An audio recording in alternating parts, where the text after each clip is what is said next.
What's up, everybody? Israel Adesanya recently posted this on his Instagram story, and you might be saying, why are you showing us this? Who cares?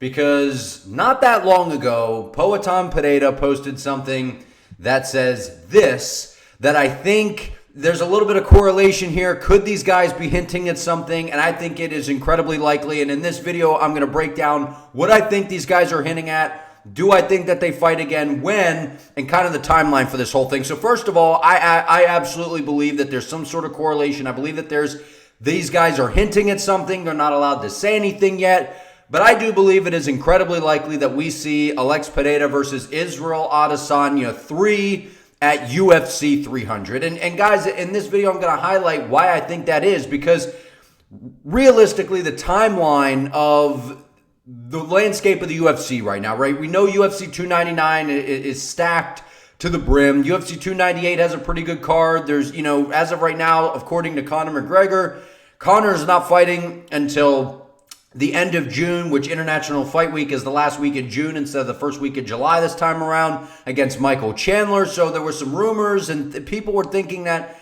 maybe we were going to see Conor headline UFC 300. I was in that party, but it doesn't look like that's going to happen.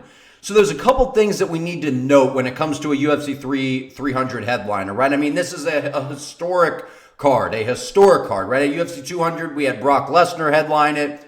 UFC 300, there needs to be a big name involved. There needs to be a huge fight at the top of the card, right? I'm not saying UFC 300 is going to be, stacked, to the brim per se, like we're all hoping. I'm hopeful, but I'm not so sure that that's going to happen. But why I believe that we're going to see Poatan versus Adesanya 3 headline UFC 300 is because it has all the makings of what you're looking for a headliner. Now, I know a lot of people are going to be hesitant and they're going to say, well, Jake, Israel Adesanya hasn't won a fight at light heavyweight. He went up there, he fought Jan Blachowicz, he lost, and all this and that. I completely understand that, and I'm with you. But Israel Adesanya is he's in a very interesting position because Strickland versus DDP is going to be taking place at UFC 297. Could he potentially fight the winner of that? I'm sure that that's something that they might be able to do. But Izzy's in an odd position because he lost the belt to Poatan. He comes back, wins the rematch, fights Strickland, gets battered for 5 rounds against Sean Strickland. Make no mistake about it, that fight was not even close. It was total domination by Sean Strickland, which was a complete shock to me. And then now you're kind of in the position where that doesn't really warrant an immediate rematch, right? We got DDP fighting Strickland for the belt. So now we're in this position where what do we do with Izzy? And I know I had said I would like to see Izzy versus Chimaev. I don't think that's very likely. In the past, Eugene Behrman, Adesanya's coach at City Kickboxing, has been very dismissive of Khamzat Chimaev. It doesn't seem like that's a fight they've wanted to entertain. It was kind of like when Izzy was the champ, they were, Submission Radio, different outlets out there were throwing the idea of Chimaev at him, and he's just kind of dismissing, like, well, Chimaev hasn't done enough, all these different things, which to each its own, that's their opinion. I believe that this fight with Poatan is the most likely, and the reason is these guys have a rich history with each other. It goes back to the Glory Kickboxing, or not Glory Kickboxing, it goes back to just all the different times these guys have fought in kickboxing. And then they come over into MMA. Poatan basically tracks him down, is able to get the job done. Poatan, in my opinion, was winning the fight until Adesanya sets him up, playing cover up on the side of the cage and then landing that good right hand and putting him out. I believe Poatan wants that one back. He got the belt against Yuri Prochazka, kind of laid out the landscape for another fight against Adesanya. And what Pereira was saying, which kind of got lost in translation, was not so much like, Adesanya, come try me, mother effer. Like, not really that. It was more of a, Izzy, I respect that I came into MMA. He wasn't shying away from the fight against me. And he fought me. Now I'm going to give Adesanya that opportunity at 205 pounds. And I know that it doesn't necessarily make the most sense according to Adesanya not really having any wins at 205 and all these different things. But this fight, I've said before on my channel, I could watch these guys fight over and over and over again because they are both so unique. They're both tall, they're both big guys, and they have just such a unique skill set that makes them so different. Where with Poatan, it's kind of that nuclear power where with Izzy, it's more of a finesse, footwork, movement, more of a diverse arsenal of tools to use. But Poatan has really kind of reinvented the wheel with these calf kicks, man. He's getting it done unlike anything we've ever seen in the sport. You know, he's throwing these things with no telegraph. He's really hindering the movement of his opponents, making them stationary targets to where they're then either desperate to close the distance or he closes them down and is able to land that left hook. So I believe that this is something that Adesanya is gearing up towards. And a couple of the things I'm going to hint at is the guy seems like he's been eating good, man. He's been eating good. He said he was taking a little bit of a break. I wonder if that was kind of the plan where Poatan was able to snatch up that title at 205, considering Izzy did give him a little bit of that fast track, right? That was always the goal for the UFC.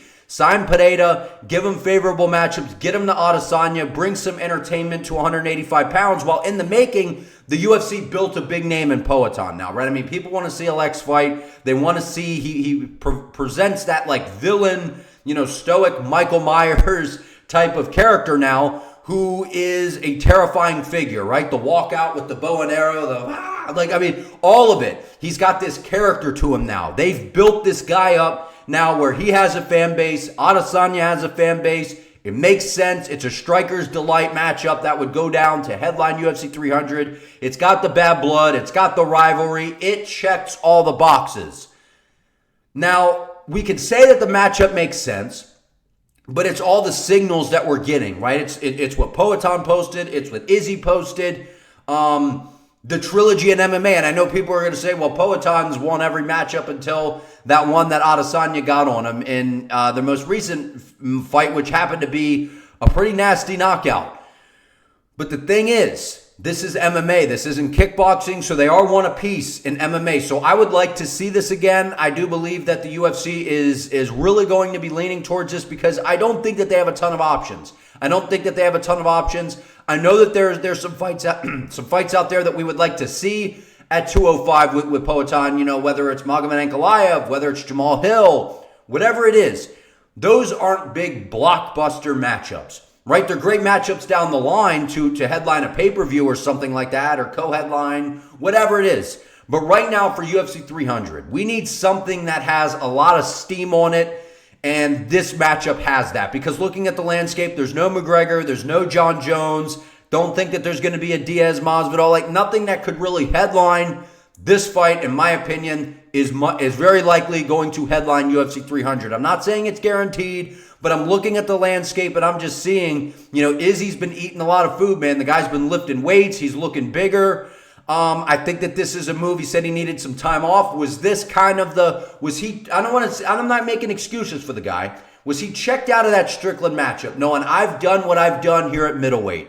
Poatan's up at 205. You know how Izzy is, man. And anyone, whether you like Adesanya or not, we all know this guy is all about creating these scenarios and narratives, and he kind of wants to do I'm going to chase this guy down now. I'm going to go hunt him and take away what he has. And that's like Poatan's went up to 205, kind of reinvented himself. He's this more or less new guy at 205. And now Izzy kind of, you know how he is, man. He's petty. He's sitting there going, I'm going to go track him down now in his weight class, and I'm going to go take what he has. And I think that that's how Adesanya is going to pitch this. I think that that's going to be his narrative and the build-up to this fight. I do believe that it's incredibly likely this happens at UFC 300.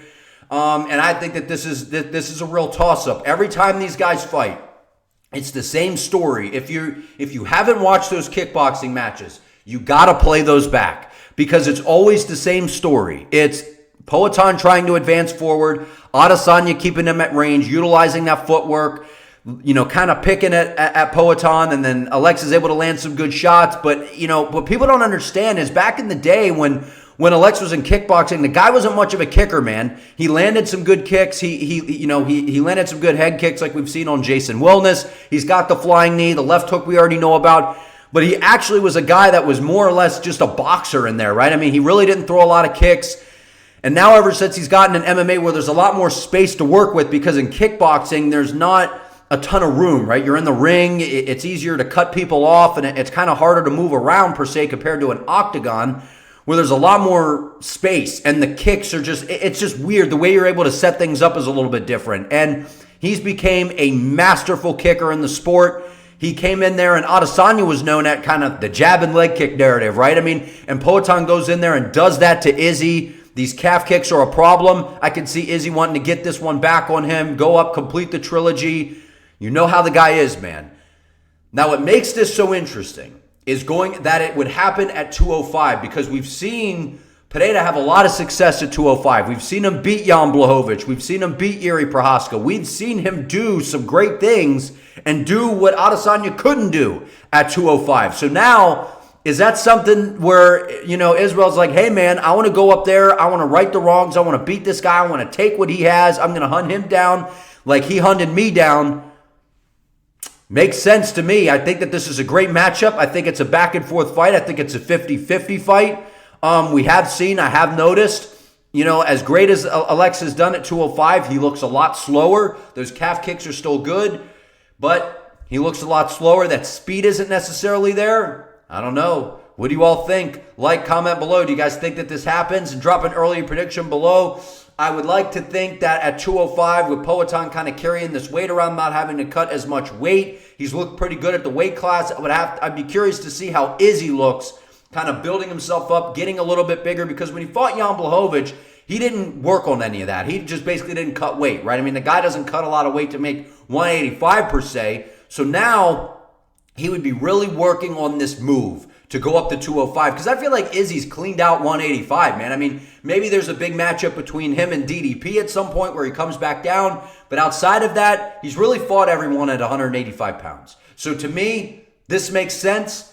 I would probably lean towards Poatan, but I don't know. I never rule out Israel Adesanya, man, because the guy always seems to kind of have a trick up his sleeve. Whenever his back is to the wall, this guy knows how to perform. He knows how to be a showman, and he knows how to perform. And the one thing that we know and is a guarantee when he fights Poatan, he is not able to just run around and outpoint people. It is not going to happen.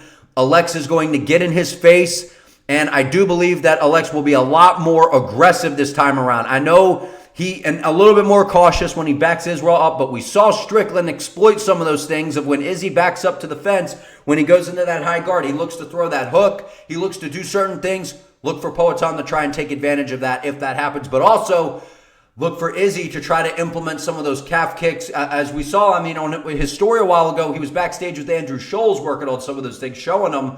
So, I don't know, man. Like, subscribe, comment below. Appreciate you all. See you in the next one.